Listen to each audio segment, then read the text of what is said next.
Dando início a essa mesa, eu gostaria de chamar, então, os participantes. Primeiro, a doutora Jamile Grigoletto, para vir para a mesa aqui, por favor. A professora doutora Jamile Grigoletto possui graduação em odontologia pela Faculdade de Odontologia de Ribeirão Preto, da Universidade de São Paulo. É especializada em saúde da família pelo Centro Universitário Barão Mauá. Doutorado em ciências pela Escola de Enfermagem de Ribeirão Preto. E foi pesquisadora visitante da Fiocruz e atualmente é analista técnica de políticas sociais do Ministério da Saúde. E atua desde 2011 no Programa Nacional de Vigilância de Qualidade da Água para Consumo Humano do Ministério da Saúde. Bom dia a todos e a todas. Primeiro, agradecer a presença, né, do público, porque é essa hora da manhã, né? Espero que todo mundo esteja bem acordado. Então, como o professor falou, eu sou Jamile Grigoletto, eu atuo no Programa Nacional de Vigilância da Qualidade da Água para Consumo Humano, que é um programa que fica na Coordenação Geral de Vigilância em Saúde Ambiental da Secretaria de Vigilância em Saúde do Ministério da Saúde. Vocês vão perceber que eu falo porta, porque eu sou, na verdade, de uma cidadezinha aqui perto, que se chama Barra Bonita, mas moro lá em Brasília. E aí eu vim, fiquei muito feliz com o convite, viu, professor Bernardo, professora Sandra, gostaria de agradecer, professora Kátia, pelo convite para vir participar desse simpósio, que é importante, e que traz, né, um tema importante de saneamento e da questão dos objetivos de desenvolvimento sustentável. Então, eu consegui um copinho aqui. Então, assim, como eu trabalho com água, né, dos eixos do saneamento, eu trabalho com água, então eu puxei a sardinha para o meu lado, trouxe dados relacionados ao abastecimento de água, que é o que o programa trabalha. Mas eu vou falar um pouquinho do geral, assim, da relação do saneamento, da importância do saneamento para a saúde e como isso está sendo acompanhado na questão dos objetivos de desenvolvimento sustentável.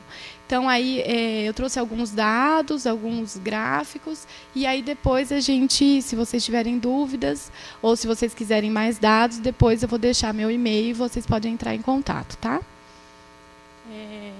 Bom, então, meu primeiro slide já é colocando, né, a questão da água de saneamento como um direito humano.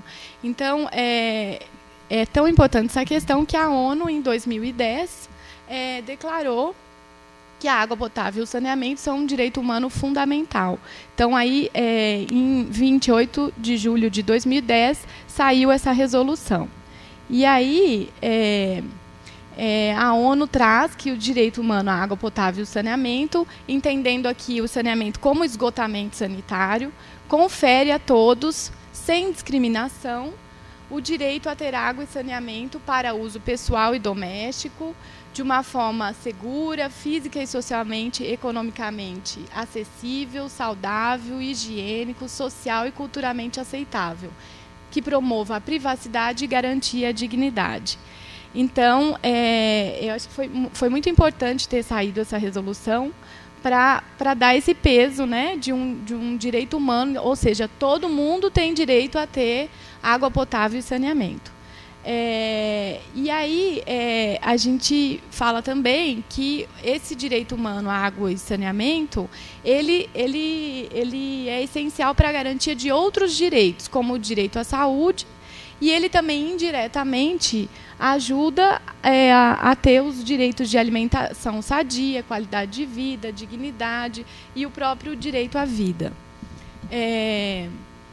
Entretanto, apesar desses direitos terem sido reconhecidos em resoluções internacionais, em alguns países também, eles estão, depois que saiu a resolução da ONU, alguns países conseguiram inserir nas suas constituições, nas suas legislações nacionais, o direito humano à água e saneamento também. Mas, apesar disso, o que a gente vê é que muitos países do mundo todo, em especial na África, alguns países da América Latina e Caribe também, inclusive o Brasil, não consegue ainda garantir esses serviços elementares para todas as pessoas. Então, depois eu vou mostrar os dados, e aí fica muito claro ver que a gente avançou, né, o mundo todo, a América Latina e Caribe avançou na questão do acesso à água potável e saneamento e esgotamento. No entanto, ainda a gente tem algumas lacunas, né, principalmente em áreas rurais, em regiões metropolitanas, né, com as populações mais pobres, em regiões de conflito.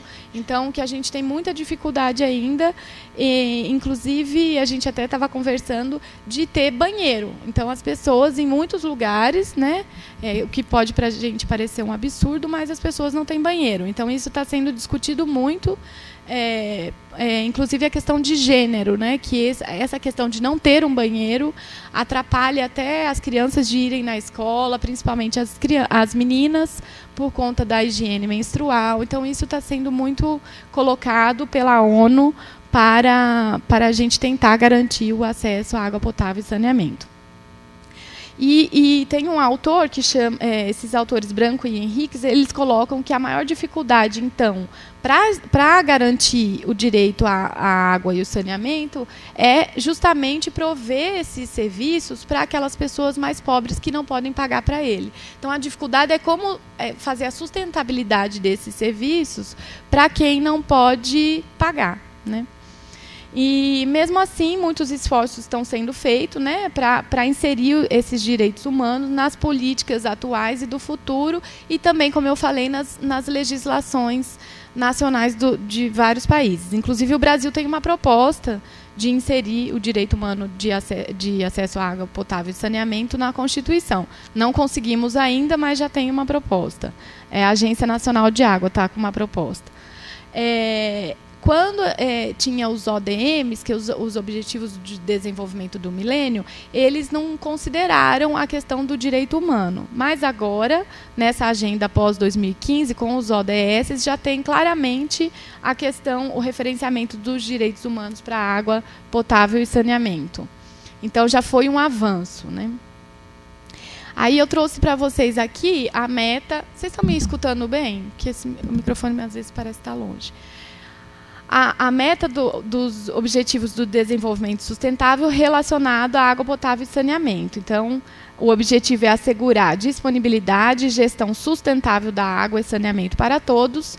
E a meta é a meta 6.1, então, que visa, até 2030, alcançar o acesso universal e equitativo à água potável, segura e acessível para todos. Será que a gente vai conseguir? O que vocês acham? Até 2030? Será que o Brasil vai conseguir alcançar essa meta? E aí aqui eu trouxe a relação desse objetivo 6, né, que é de água e saneamento, com o objetivo 3, que é o de saúde e bem-estar. Então, o objetivo é assegurar uma vida saudável e promover o bem-estar para todos em todas as idades. E ele se relaciona com o objetivo 6 à medida que ele prevê a redução de doenças transmitidas pela água. Então, na meta 3.3 fala que até 2030 tem que acabar com as epidemias de AIDS, tuberculose, malária, doenças tropicais negligenciadas, que aí entra a esquistossomose, que tem a ver com saneamento. Inclusive, o Brasil está com uma meta de erradicar a esquistossomose, e combater a hepatite, doenças transmitidas pela água e outras doenças transmissíveis. E na 3.9, tem mais a ver ainda com a questão de água e saneamento, que fala que até 2030 tem que reduzir o número de mortes e doenças por produtos químicos perigosos e por contaminação, poluição do ar, da água e do solo. Então, achei interessante trazer também, que mostra como tudo que está sendo discutido aqui nesse simpósio, né, de gestão urbana, que é resíduos, as cidades sustentáveis, poluição do ar, tem a ver com o adoecimento da população. Então, a própria meta do ODS fala isso. E aqui eu trouxe um pedacinho de uma fala do professor Léo Heller, que não sei se vocês conhecem, mas ele é um professor da UFMG, que agora se aposentou, está na Fiocruz, de Minas Gerais, e ele é o atual relator especial da ONU para direito humano à água e esgotamento sanitário. Então, ele coloca que essa articulação entre os ODSs é um avanço, né, uma referência progressista para se pensar o desenvolvimento. Assim, a água, a saúde, as cidades inclusivas alimentam um marco em geral, em que a sustentabilidade, a eliminação da pobreza, a redução da desigualdade, a construção da paz apontam para um novo modelo de desenvolvimento, que é o modelo de desenvolvimento que a gente quer, né, que a gente espera. Então, essas são umas novas perspectivas que demandam novos olhares, novas mobilizações, diferentes organizações do Estado para transformar definitivamente a água em fonte de vida e saúde e não em fonte de injustiças ambientais. Por que ele coloca isso? Justamente por causa daquilo que eu falei, que quando você vai olhar as lacunas, ou seja, os lugares que a gente não tem acesso à água e saneamento, a gente vai ver que são regionalizados, são localizados. Então, assim, justamente aqueles que já têm uma condição socioeconômica pior são aqueles também que não têm acesso a esses serviços básicos. Então, caracteriza as injustiças sociais e ambientais. Então, isso não pode acontecer, né? A gente tem que ter, de fato, garantia desse serviço para todos. Aí, aqui é um outro... Aí, aqui, eu nem trouxe a referência desse relatório, mas achei interessante. Ele se chama Relatório Glass, que é também da Organização Mundial de Saúde, e ele traz uma análise global da avaliação do saneamento. E aí, sempre, em todo evento, a gente escuta falar que cada $1 de investimento em saneamento reduz 4,3 dólares em custo de saúde pública. Eu sempre escutava isso e não achava uma referência. Pois é. E aí agora, e eu não punha nas minhas apresentações porque eu não tinha mais quem que falou isso. Eu sempre ouvia falar, mas eu não sabia. Então agora, em 2014, a OMS lançou essa análise global de avaliação. O relatório Glass foram coletados dados em vários países, inclusive no Brasil, e a gente participou, o Ministério da Saúde, o Ministério das Cidades, contribuiu com esse relatório da OMS, que é um apanhado de todos os países para saber quanto cada país gasta em serviços de água, saneamento e higiene, que eles falam WASH, e eles chamam de WASH, água, saneamento e higiene. E aí, então, se vocês acessarem esse relatório, ele tem as informações de vários países, esse relatório Glass, ele sai, se eu não me engano, a cada 2 anos, e a gente participou dos últimos 2. E aí, esse de 2014, que acho que é o mais recente, ele traz essa informação. Então é isso. Falar de água, falar de saneamento, falar de água é falar de saúde, né? E aí ele também coloca que, apesar de todos os avanços legais, né, no mundo, no Brasil também, porque a gente avançou muito nas nossas legislações, mesmo assim, milhares de pessoas ainda vivem em situação de vulnerabilidade, sem acesso a fontes de água segura, tampouco a esgotamento sanitário, que é mais difícil ainda, né? E que esse quadro, esse déficit de água e saneamento, água e esgotamento, ele causa um aumento das doenças relacionadas ao saneamento inadequado. E quais são essas doenças? Então, o IBGE, aqui faltou a fonte, mas o IBGE ele usa essas doenças, chama DRSAI, a gente fala, a abreviação, doenças relacionadas ao saneamento inadequado. Então, ele divide em 5 categorias de doenças: de transmissão feco-oral, transmitida por vetor, doenças transmitidas por meio do contato com a água, doenças relacionadas com a higiene, geoemintíase e teníases. E aí, nas doenças transmitidas por vetor, eles não consideravam Zika e chikungunya, porque não existia. Então, isso daí fui eu que acrescentei, tá? Então, é uma tabela adaptada, inclusive porque o Ministério da Saúde pretende fazer uma proposta de revisão dessas doenças relacionadas ao saneamento inadequado. Mas, por enquanto, o que tem são essas doenças, tirando a Zika e a... se vocês entrarem no site do IBGE, vocês conseguem ver isso lá. Aí aqui eu trouxe uns dados do PNUD de 2015, então, que comprova aquilo que a gente estava conversando, que 1 bilhão de pessoas no mundo ainda não têm acesso à água potável, 1 bilhão de pessoas. 2,4 bilhões de pessoas não têm acesso ao saneamento, aqui entendendo como esgotamento. A cada dia, 5.000 crianças morrem devido às doenças relacionadas à água e saneamento, que são facilmente evitáveis. Então, são mortes evitáveis que a gente não deveria ter. E aqui a questão das injustiças socioambientais, que isso também é mundial, né? A crise da água e do saneamento afeta mais os pobres, que já são os mais vulneráveis, né?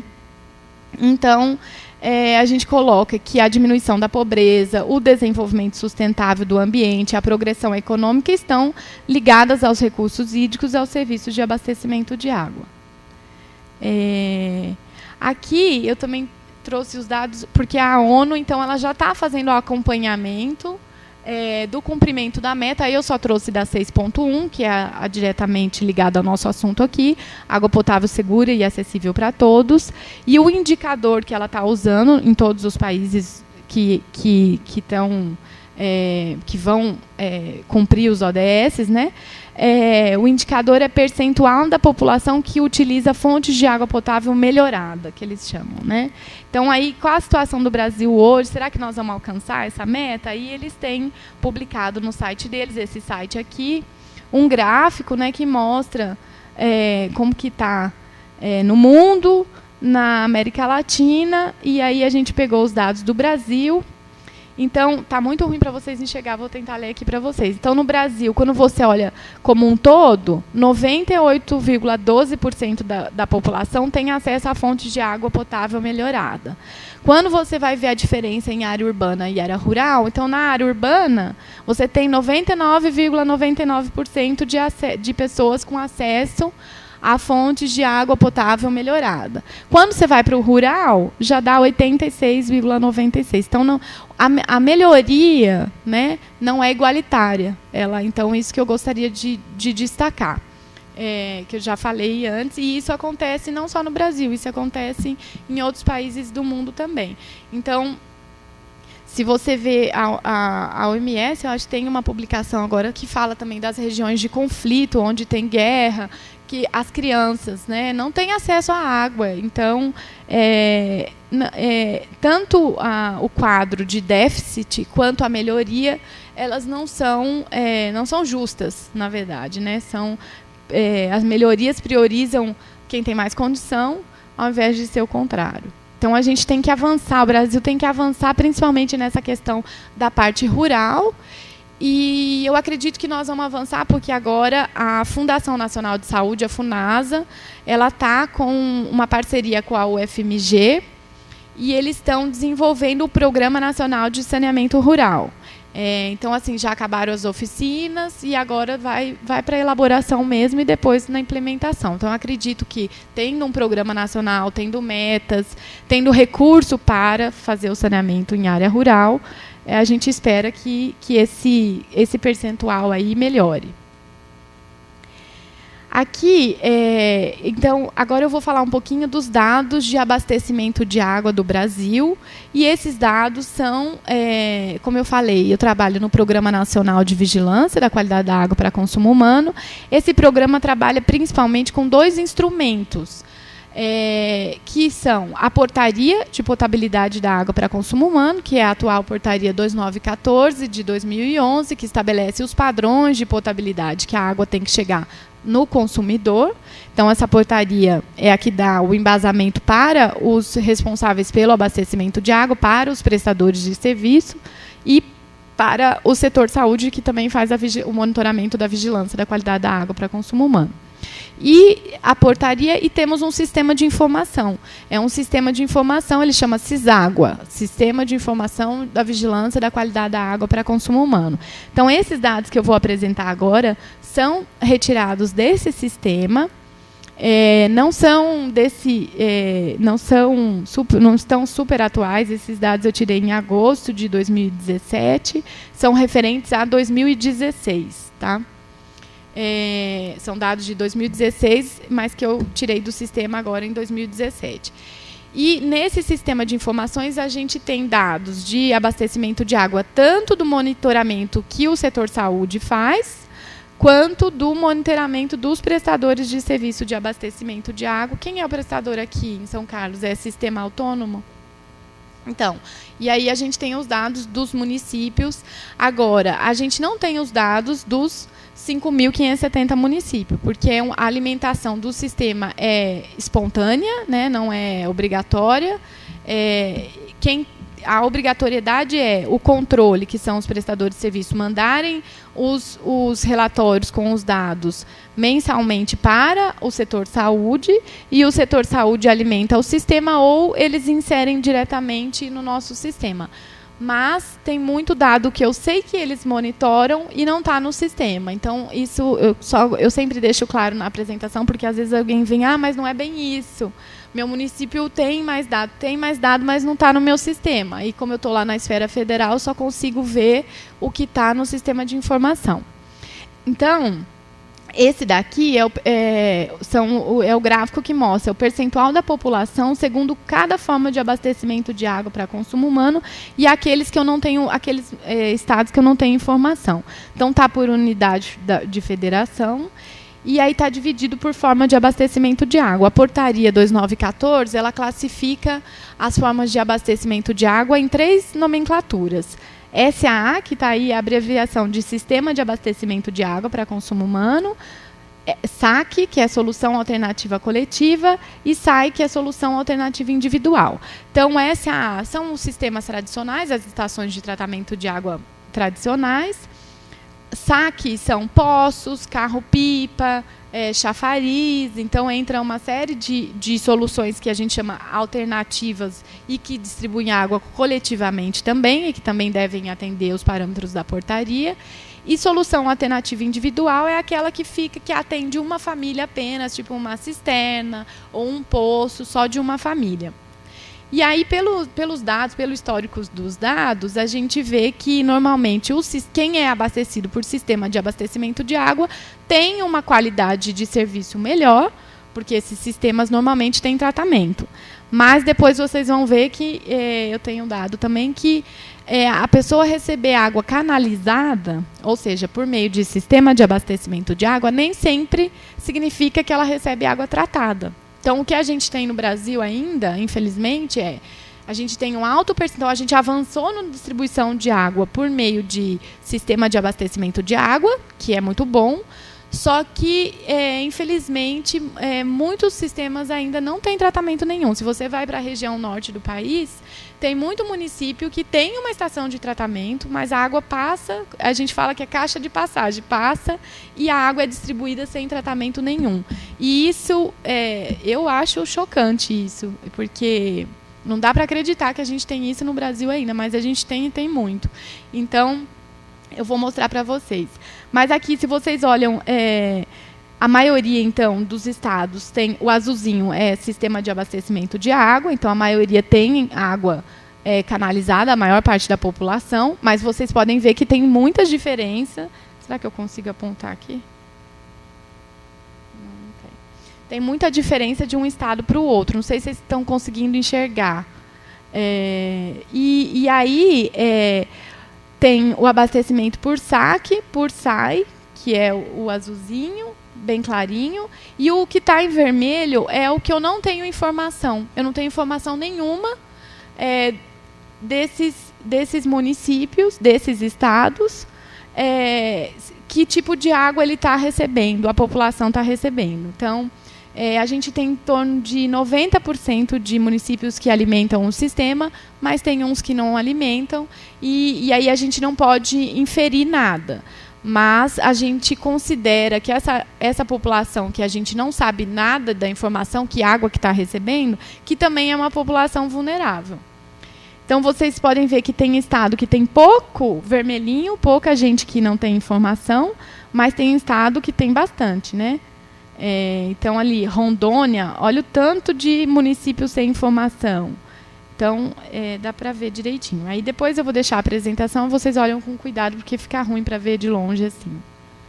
E aqui é um gráfico, também dados de 2016, um mapa, né, que mostra o percentual da população abastecida com água canalizada. E como é por município, não dá para fazer gráfico, tem que ser um mapa. E aí, o que quer dizer? Quanto mais escuro, né, é um menor percentual de pessoas que recebem água canalizada. Então, vocês podem ver, tudo que tiver vermelhinho é que está de 0 a 20% de recebimento de água. Então, só tem até 20% da população que recebe água canalizada. O resto pode ser poço, pode ser chafariz, pode ser carro-pipa. São outras formas de abastecimento que não é canalizado. E aí, como eu falei, vocês veem que a região norte é mais vermelhinha. Aí tem uma parte laranjada, que também o percentual é menor, né? Mas a maioria do Brasil, dos municípios do Brasil, já tem água canalizada. Só que é aquilo que eu falei, que nem todo mundo que tem água canalizada tem água tratada, tá? Tem uma discrepância aí.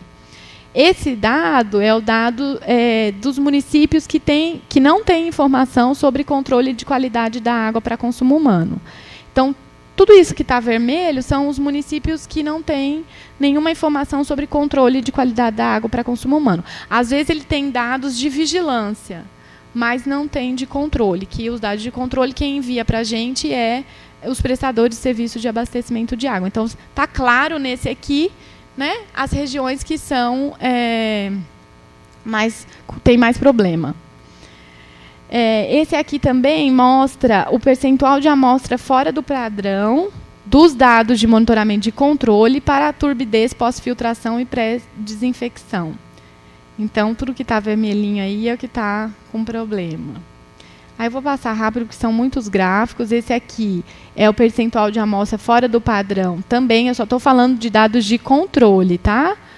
Na saída do tratamento para coliformes totais. E esse aqui é de cloro residual livre na saída, tudo fora do padrão. O que está fora do padrão, e aí sempre o que está vermelhinho é o que está mais fora do padrão, né? Vai aumentando, porque eu acho que vocês não estão enxergando direito, né?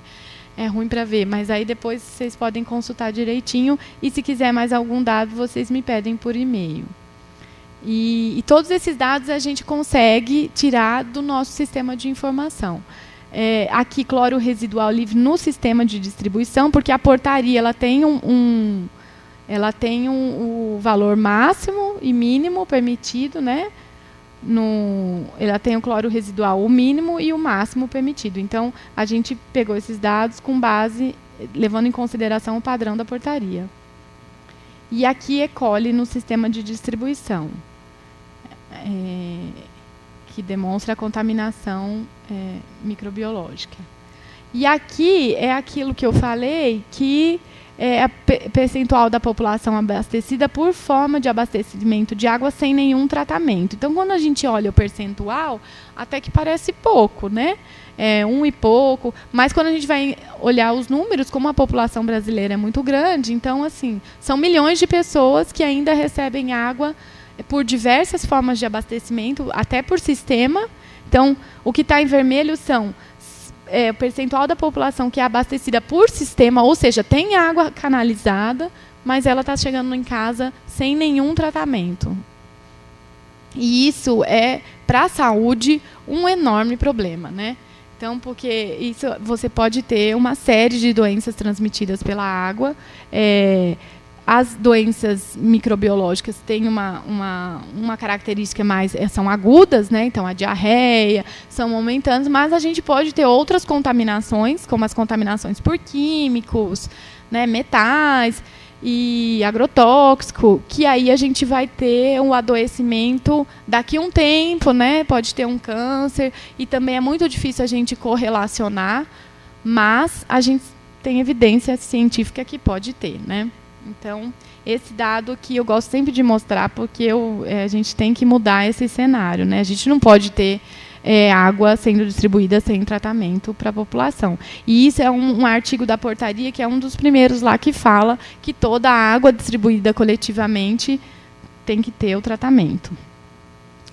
Aí aqui eu trouxe um pouquinho, né? Não é muito o foco de vocês, mas aí eu tinha que falar das doenças, né? Transmitidas, atribuídas, né, à água não segura, saneamento e falta de higiene.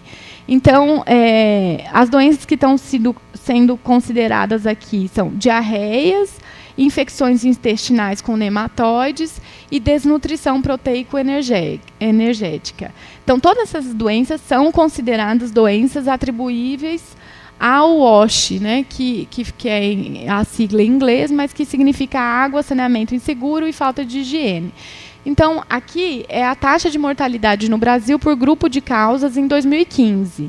Aí vocês vão ver que tem em azulzinho 5,10% de doenças atribuíveis ao WASH.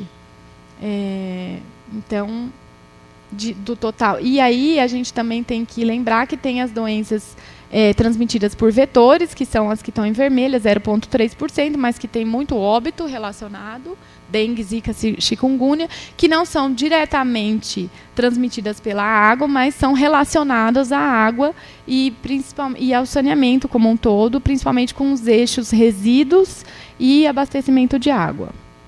Porque, inclusive, quando a gente vê os dados do índice de infestação predial por conta da dengue, fica claro, por exemplo, no Nordeste, onde a gente tem a seca e tem muito armazenamento de água, então o componente mais relacionado com a proliferação do vetor é abastecimento de água. Mas em outras regiões, como no Sudeste, é resíduos. Aqui, eu vou passar rápido também, mas é só para vocês terem uma noção de número de casos de doença diarreica no Brasil, no período de 2007 a 2015.